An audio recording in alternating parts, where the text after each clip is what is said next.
Emmanuel, thank you so much. Such a pleasure having you here on the podcast, The X Monks Drive. Same here, Gaurav. Such a pleasure to be here with you. I've heard so much about you, the kind of work that you do. And our initial conversations have left a deep impression on me. So I was so looking forward to have this conversation and see how the conversation unfolds and how our future unfolds. So thank you for accepting our invitation. Honored to be here. Yeah. I remember our last conversation where you spoke about your journey, your inspiration. You call yourself cancer scientist. You have been a TEDx speaker. And there's so many things to talk about in your life. But I would love to understand those initial years in your life, which have shaped you become who you are today. So let's take a dive. I like to believe that the greatest influence of my life and what sets the moral compass for me are the stories I listened to lying down on my mother's lap. I grew up in Chennai, and it is a very different Chennai. It was a very different Chennai than the one you see now. It was much quieter, calmer, and we had this big front yard, kind of a garden that led to the outdoors. And the Sunday routine, and again, remember this was uh, in the early 80s. There was not too much of an influence from television or programming or things like that. It was a much quieter life, a slower life. So our Sunday afternoon routine was I would be lying down on my mother's lap, and she would tell me stories and gently scratching my head, and it was heaven. But she was such a powerful storyteller, and she always had stories that had morals, that had some life values and guidances.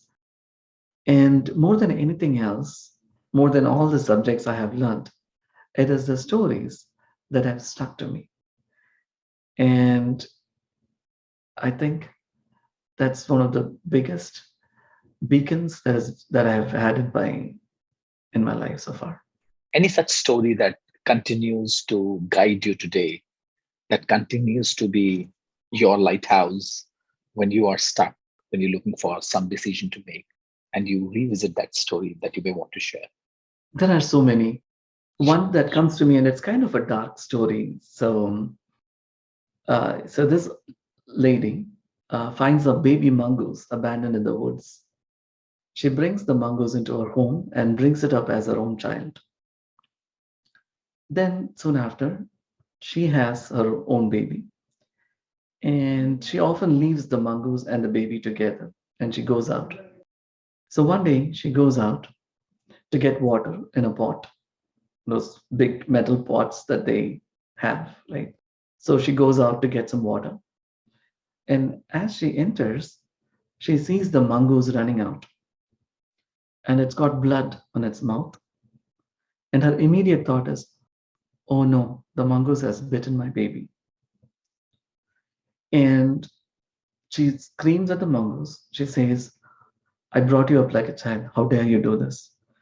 So, this metal pot filled with water, she crashes it on the head of the mongoose and it dies there on the spot. And she rushes in and she finds her baby alive and well. And right next to the baby is a cobra that the mongoose had killed. So, all the mongoose had been doing was protecting the baby. And just a moment of haste, unconsidered action had completely changed her actions. I think about this often. Sometimes, even in the corporate setting, right? We see something, we have a whole layer of judgment that we build around us, and we say, okay, this is the truth, my truth. And we act on it in a moment of haste. But if only we stop, analyze the situation, and act accordingly, how different the outcomes could be. Yeah, thank you for sharing that. And it brings back home the importance of questioning your judgments, because otherwise, what would be left with us would be regrets and guilts. Emmanuel, I'm just curious, what are those case decisions that you have taken in your life that you are regretful of? Any guilt that you have been holding on to for yourself? I have made, I would think, a lot of decisions that I have turned back and looked and said, well, maybe this was not the best thing to do. But where I am right now in my journeys at this point in time, I have come to realize that everything has happened for a reason, and there is no reason why anything should have happened in a different way than they should have happened. Every experience has been a teacher, and there are no good or bad teachers. Yeah. I'm not surprised that you are a teacher and you teach science to students as well. Having done business, having worked in different organizations, so you chose to be a teacher. You love calling yourself a teacher. Why is it so? So, in my particular setting at this point as a teacher, and I shared a little bit of my about my students last time in our conversation as well. It is not just simply teaching science, and I do love teaching science. I've trained in that profession in many roles and for many years. But more than that, we live in an era, time where information is not king. You can access information anywhere. When I was growing up, the person who had information held the power, but now Google has distributed that everywhere, right? So I don't see myself as a distributor of information or knowledge, but I see myself as a person who models behaviors. And my hope is that I inspire people, the young minds that I work with, to see the possibilities of positive behavior in their own lives. Because some of my students come from difficult circumstances. Many of my students are at risk.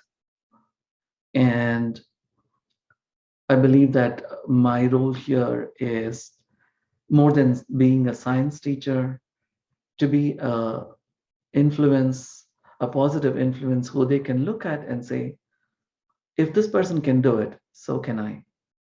That's all. Yeah. This is so beautiful because when you were talking about that, at times we take decisions in haste. At the same time, we also spoke about that all the dots would connect at the end of the journey. And there could not be a better way of doing the things that you did in the past. Don't you see there's some kind of dichotomy here? So, on one hand, we are saying that we should always revisit our judgments. On the other hand, we are saying whatever happened. I think it is a question of choice. And the choice is not about situations, it is about in the moment with the faculties that are available to you, with the knowledge that you already have. What choice are you making that's going to create harmony? The key word here is harmony, right? Yes, there are many ways to cross the forest, but we all have to cross the forest and we all will get there, irrespective of which path we take. And the paths we take, the choices we make, in that moment, if we are given that ability to do so with our faculties, as long as we are acting on it and not being apathetic or just sitting around on it, it's fine. It doesn't matter. But the choice that we are called to make in the moment is, in my mind, asking, whatever I am doing right now, am I doing it with harmony in mind? Not just for myself, but for anyone and everybody around me. And also, can I make the choice to let go of my attachment to the experience?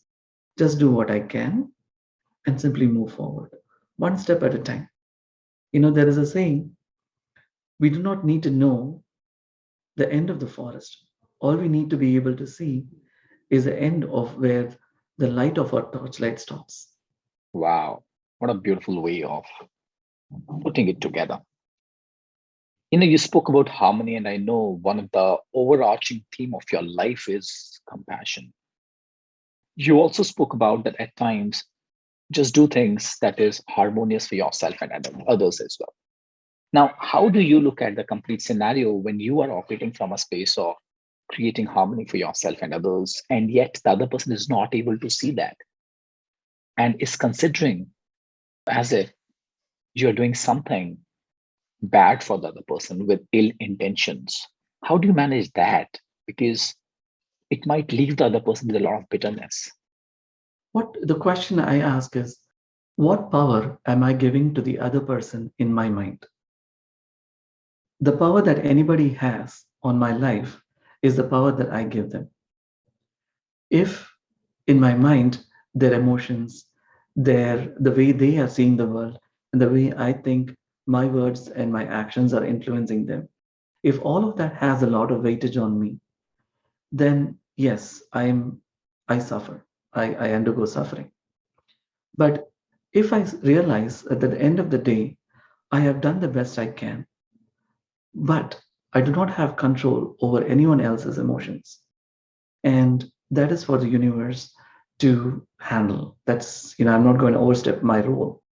And as long as I approach life with that humility that I'm not responsible for anyone else's emotions or consideration, but I'm just doing the best I can, and that surrender creates peace.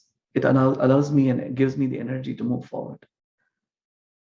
And I'm saying this, and I would say this is not something I am at this point. This is something that I aspire for.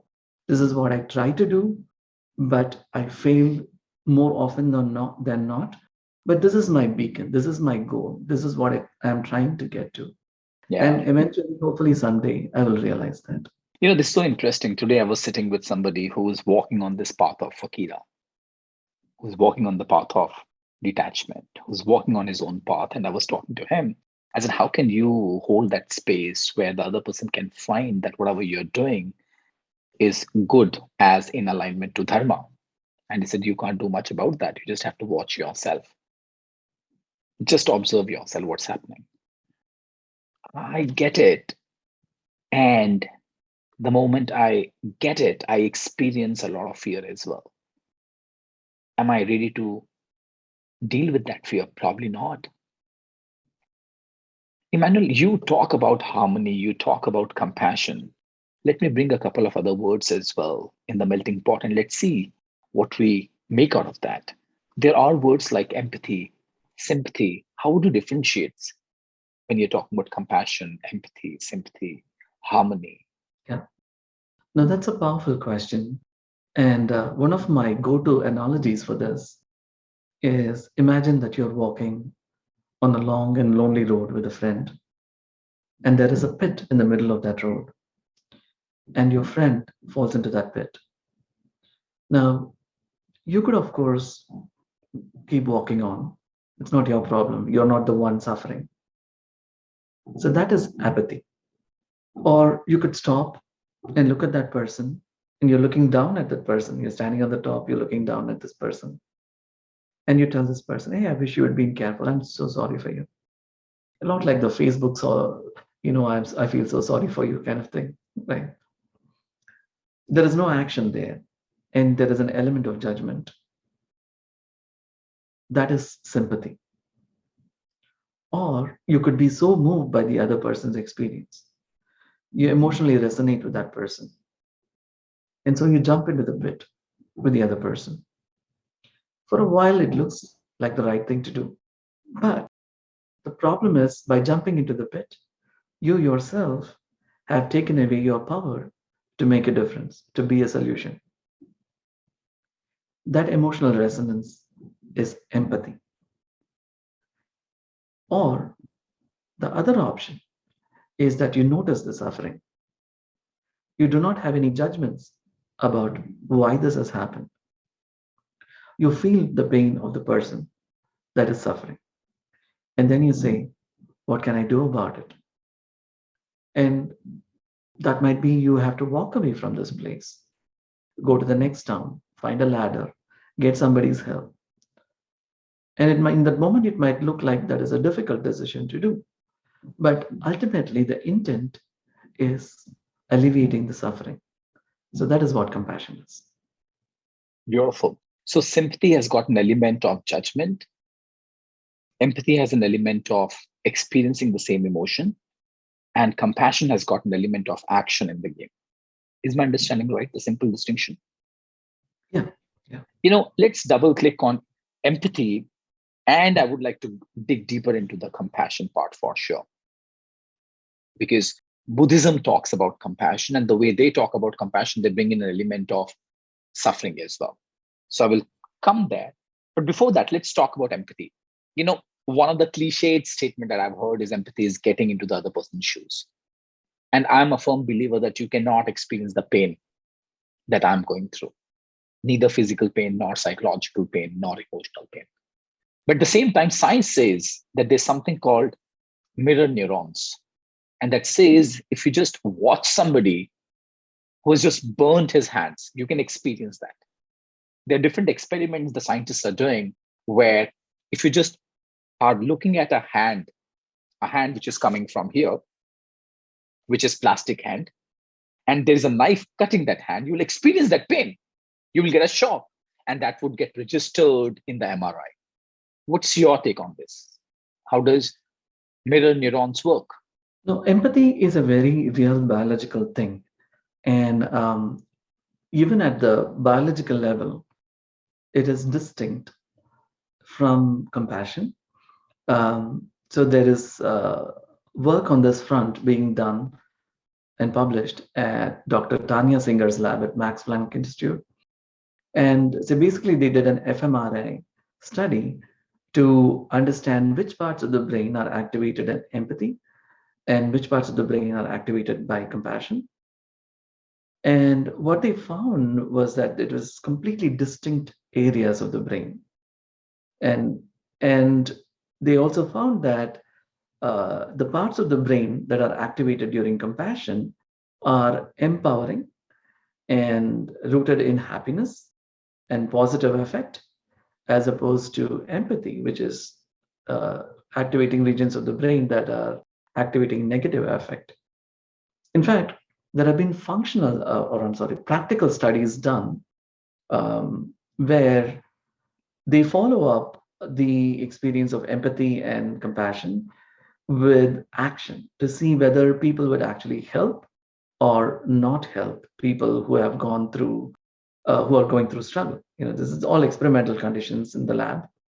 What they found was that people who have gone through compassion training actually facilitate solutions, help people who are struggling, as opposed to empathic people who are so caught up in the pain that they are unable to act.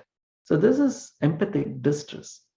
The beautiful thing is there is no compassion fatigue, Hmm. but there is empathic distress. Because as you said, that in empathy, there are chances where people get stuck with the emotion.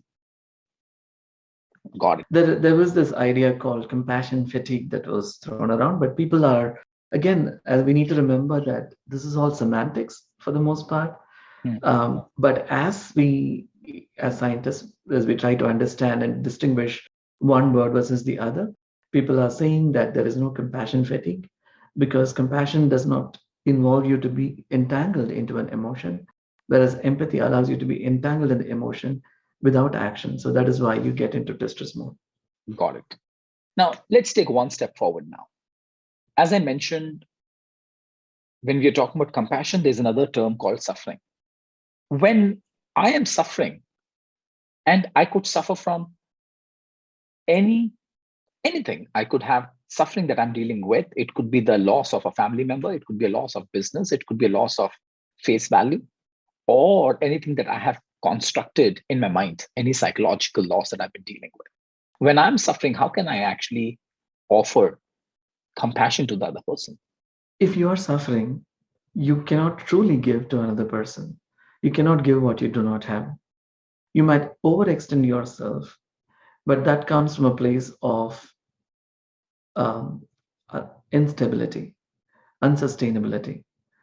Um, to be truly compassionate, you need to have a full bucket. And what I mean by that is you need to be able to uh, address your own deficits, your own lack in the beginning before you can help anybody else meaningfully. It's kind of like what you see in an airplane, right? The oxygen mask drop, and they ask you to put it on yourself before you put it on the person next to you, even if that person is young or unable or whatever. It's simply because if you don't get oxygen in your brain cannot fully function. Same thing. Precisely, right? So there's so much of suffering already in the world. I mean, every second person that I speak to, and the moment I connect with the person at the deepest possible level, I realize there are so many sorrows that we have been operating from. People are carrying so many traumas. There are so many wounds that we have been holding on to. There are so many unresolved issues that we have been dealing with. And then from that space, how can I expect the other person to offer compassion and that to take an action that could help me to get out of the challenge that I'm dealing with? Yeah, absolutely. I think of Mother Teresa and the amount of lives she has changed with her compassion. In the end, people would notice that she would not cry. She would witness the most painful situations and people, but she would not cry. And somebody once asked her about it, apparently, and she said, I have no more tears left. But her actions continued all the way to the end. So you don't have to actually demonstrate emotion in compassion. The feeling that is enough to provoke action is all that is needed. In fact, there was a study done on nurses and the young nurses, the not so experienced ones, as opposed to the very experienced nurses. They found that the younger nurses responded very actively to suffering. You could see the flapping action that you expect from a person who's witnessing that kind of pain for the first time. But people who have had 20, 30 years in their belt, they were not reacting in the same way. But who do you think did better service and it came to the patient? Right? It was because of the older people, they were able to set their emotions aside and Mm. focus on the action by simply observing what was needed to help in the moment. And I think that's where it's extremely important to be watchful of your emotions and keep it at one side when you know that they could create a bottleneck in your actions. And that's where I think the concept of karma comes in the game. And that's where I think that's a conversation that probably Arjuna would have had with Lord Krishna when he was standing at the crossroads. Absolutely. Mhm. I think of this. I'm sorry, I interrupt.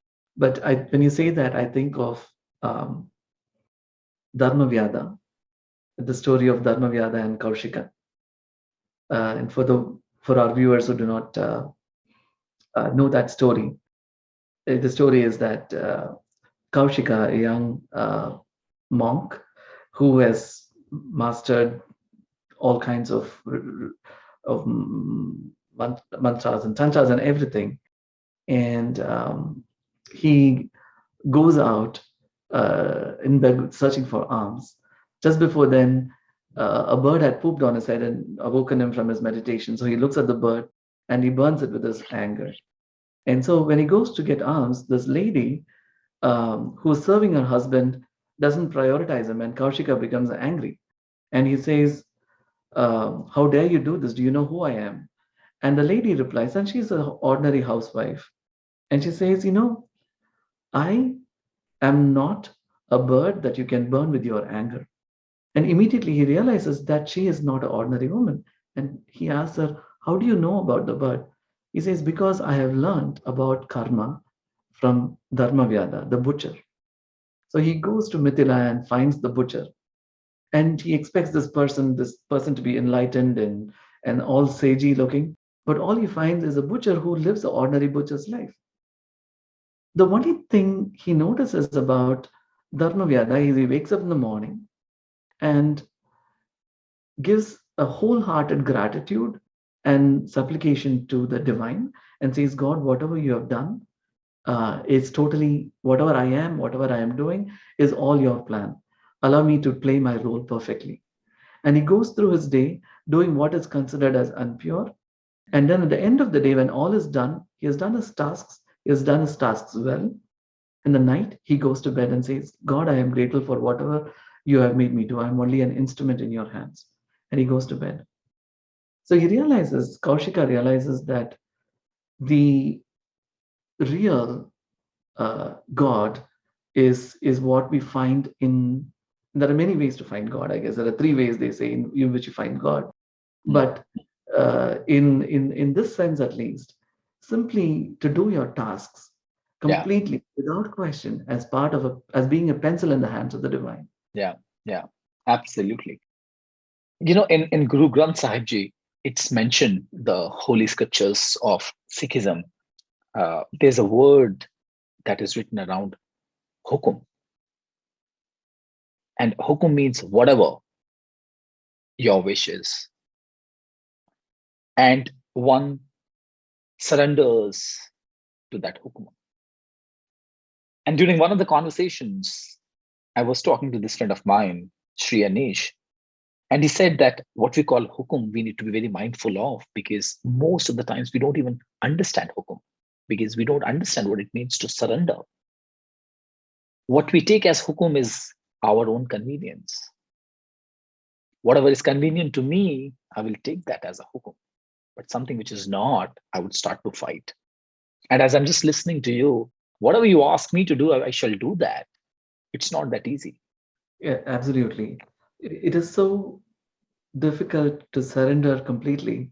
They say a village heard a voice of God saying that it was going to rain, so they all had to assemble in a particular place where they would be safe.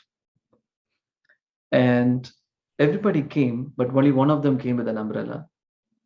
That's So we faith. all, so everybody says they surrender, but Mm. it takes a very few to completely know that it is going to be real. Isn't this so beautiful? Isn't this so beautiful?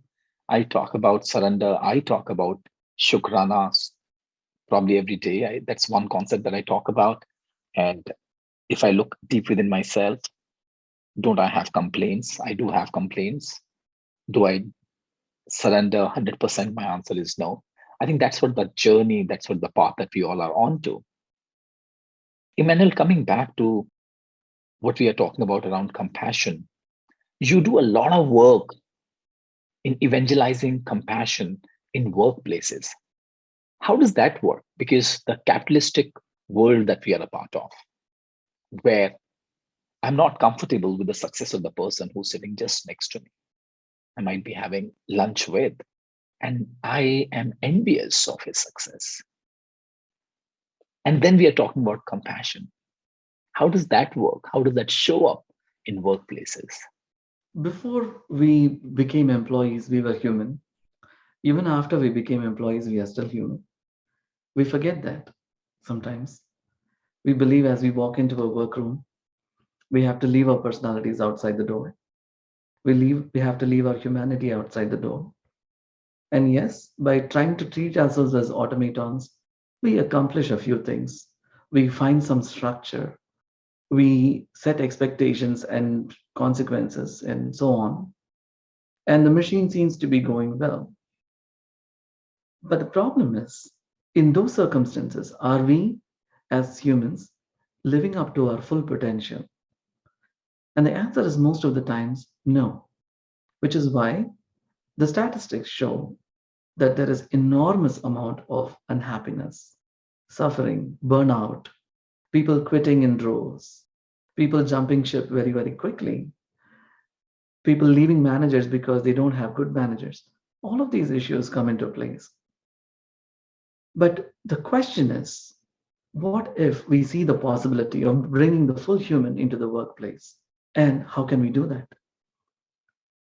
So My contention is if the work environment is right, we can inspire people, motivate people to bring out the talents that they otherwise don't bring in a well-oiled, non-human centric work culture. And the solution for me, the way I think we can do this, is by compassion skilling people. And the idea of compassion skilling is that as humans, we suffer, and we know that the people around us suffer. What if we took a proactive stance on noticing that suffering and putting out the fires before it becomes big? And the outcome, I contend, is that a place where people are happier, healthier, and are willing to stay longer, there is more loyalty, there is more productivity, more engagement. And this research that shows that that's the case. Those human-centric workplaces that and compassion-centric workplaces that work. Um, and so the question is helping people realize that it is actually something worth investing in. There's saying that Abraham Lincoln once said that if you have 100 hours to cut a tree, he would spend 90 hours sharpening his axe. So compassion skilling is like that. You don't have to spend that much time, but Mm. every day a little bit of energy in your heart, putting your priorities right, your human priorities right, and understanding that you can be a solution to the suffering. And I personally believe that when I'm experiencing radical compassion for myself and for the other people, I'll be happier. And yet, I have come across people who are addicted to suffering. What's the science behind that? What does your research say about that? That why would somebody choose to be unhappy? Why would he or she be addicted to suffering? For many people, I think a known devil is better than the unknown angel. People who are used to being victims like to stay in victimhood because it feels safe. You can always fall back on your griping and your whining. And it is a painful circle, yes, but it is a pain that you have wallowed in before, and it's not a stranger to you. And you probably have built friends who also wallow in the same kind of pain as you. So you are in a community of victim support as well, all wallowing in victim mindsets. But to realize that you can actually step out of this circle and realize that there is an unlimited flying space for you is scary because now you're standing, even though with wings, on the edge of a ledge and hoping that if you jump, you know that if you jump, you can soar, but it is an unknown. So we don't want to take that risk. I can so much relate to that because I've personally come across people like that where I'm not willing to take the responsibility. As you said, that I'm so comfortable. The overarching theme that you work with is compassion, Emil. And what you do is that you are a teacher. Now let's take a deeper dive in your work with students. Tell me more about that. What do you do? How do you do it? So the population that I currently work with are students who are high school students, um, at risk because of several circumstances, life situations, or choices they have made, and so on. And um, primarily, I teach science. But one of the things that I do, and we have here a system called advisory periods, where every day students are assigned half an hour or so, where it kind of they can either relax or do something with the teacher or by themselves. And one of the requests I made to my kids was every day they would give me 10 minutes of their time or less, or the 30 minutes. And it's a big thing to ask because that's a time that they could be spending on their phones. But somehow they were willing and kind enough and trusted me enough to say, okay, we'll give you 10 minutes. We won't touch our phones for those 10 minutes. So for 10 minutes, usually it's much lesser than that. It's usually about 5 minutes or so. For 5 minutes, I tell them a story and I ask them a question, like the story I shared right now, but usually things that are more relevant to them in their circumstances. And there are so many beautiful stories out there. And at the end of it, there's a small question for reflection. Initially, I was thinking, are my students actually even listening? Because, even if I'm telling them, you can think of an 18-year-old, a 17-year-old, pretending to not hear and kind of looking out because some of these questions are meant to challenge them. Some of them are gray areas in terms of, our thinking process and morality and so on. So I was wondering, so one day I told my kids, guys, I don't know if I'm really making an impact here. Let's stop this. And I think you should just probably go back to your phones. And my kids said, no, we really want your stories. We enjoy your stories. We might pretend this is one of my students who's always pretends like he's on his phone. He's not turning it on, but he's listening to me. And he tells me, we might pretend like we don't want to listen, but no, actually, we really care because it gives us hope. So that to me is the essence of teaching, to inspire students through our words, through how we treat them, Mm. and how we set the stage for, because you're going to go out into the world very soon. So how we set the stage for them as they step out into the world. So what I'm listening is it's less about the subject, more about the life skills, I believe so. holding the space for them where they can express themselves, where they can go beyond dialing in a number or playing a video game on their mobile phones or watching a new series on Netflix or scanning through the Instagram reels. Yep. And this is so important to work with the age group that you work with. What do you think? What's the biggest challenge that young generation is facing? I personally think it is a lack of perspective. Mm, We are growing up, at least here in this microculture that I'm in. I see a majority of youth are growing in a very entitled world where many things become available to them at the push of a button. And they really do not understand the context with which anything comes from. And if only early on we start giving students a perspective of the world, a perspective of real world challenges. So recently, I was invited to give a TEDx talk, and after the talk, one of the questions they asked me was on the similar veins, right? If you were to change something about the educational system, what would you change? mm, And what came to me and then and what comes to me now is this: who needs Humpty Dumpty? Who needs to learn Romeo and Juliet in eighth grade? Who needs to learn about Jack and Jill? How does it really matter? mm, What if we start off our life with a reality check? mm, We are here for a short period of time. 70 years, 80 years may look like a long period of time, but it's mm, actually very short. You're going to go through a whole lot of experience in your life. As you go through it, here are some things that are going to help. Because what we're doing now is teaching them totally irrelevant things and pushing them out into the world and saying, guys, survive. It's like an Hunger Games scenario, right? So let's not do that. Let's prepare our students. Let's prepare our children for the real world. Let's tell them that our planet is dying and we are responsible for a big chunk of it. Let's do what we can right from the beginning. If we might not make all the difference in the world, but there is some difference we can make. mm, Let's be kind to each other. Let's be nice to each other. That's easier than it seems. Even though everything else, the news out there, the politicians out there might tell you otherwise. Don't mm, believe it. There is a different world out there, a world of kindness. You can be nice to each other. You can be kind to yourself. You don't have to compare yourself to what is there in the media. You don't have to look at Teen Vogue. You don't have to look at mm, fashion models and so on to determine your self worth. No, mm, you are unique. You are beautiful. Let's start with that. We can put mm, Humpty Dumpty as fun things to do in the playground. We can read about Romeo and Juliet when we have time. But mm. let's read about man's search for meaning.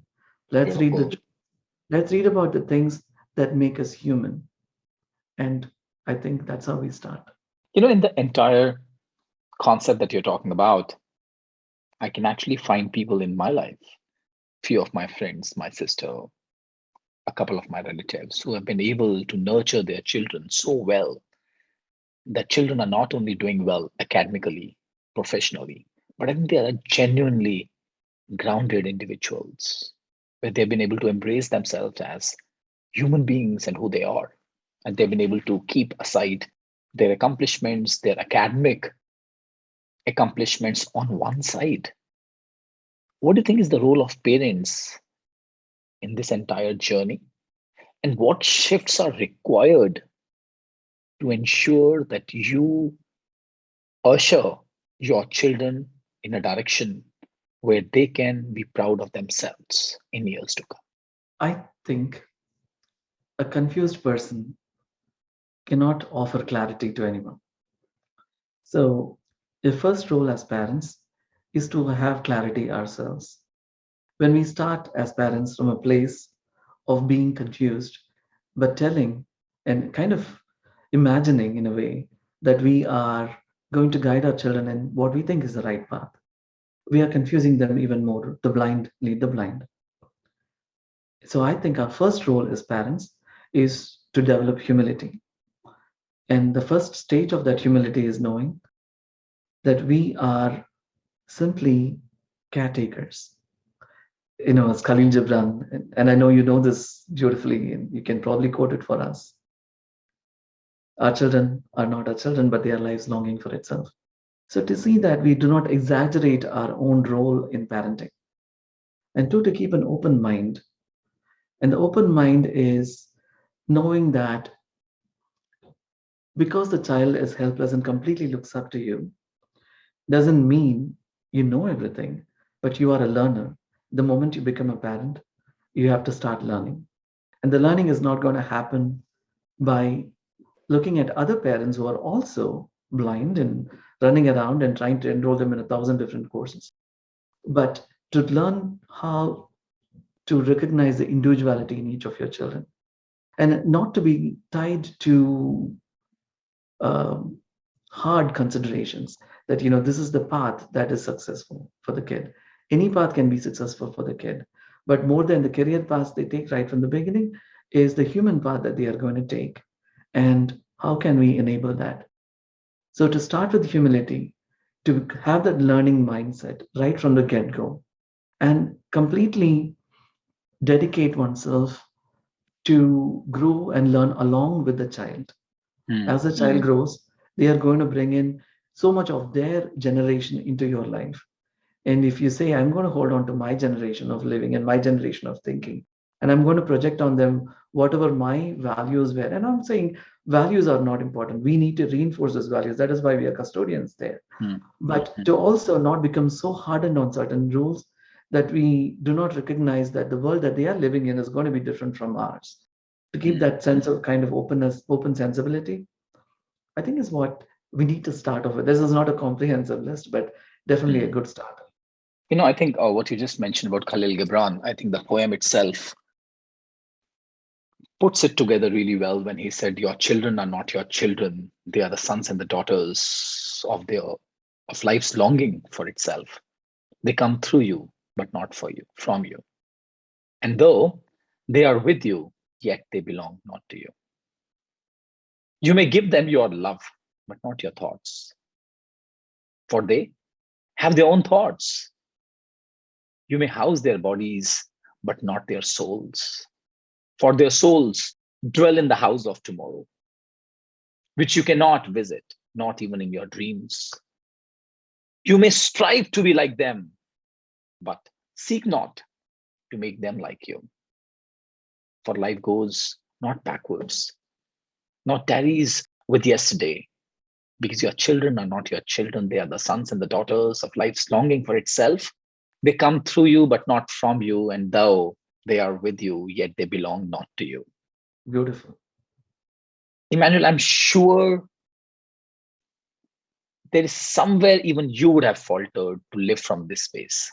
Oh, I falter every day, every minute. I have no qualms about believing for even for a second that I am not struggling or that I do not falter. As everybody does, I'm also on this journey of learning, and that journey is hopefully guided by a few fundamental rules. The fundamental rules for me that I have established over time are mm, harmony, mm. compassion, and a win win where us, our planet, and everybody that comes in and goes out of the space will thrive. So it is a journey of discovery. And for some reason, I am here. I don't know why. I don't know who I am. I have no idea that I will ever discover that who I am in this lifetime. But through the faltering, I hope I will learn and grow a little bit more every single time. And there are miles to go before we sleep. Thank you so much, Emmanuel. What a pleasure interacting with you. Such a pleasure listening to your views, listening to your experiences. Just being in your presence, I think that itself is so blissful for me. Thank Thank you. you. I'm honored. Thank you.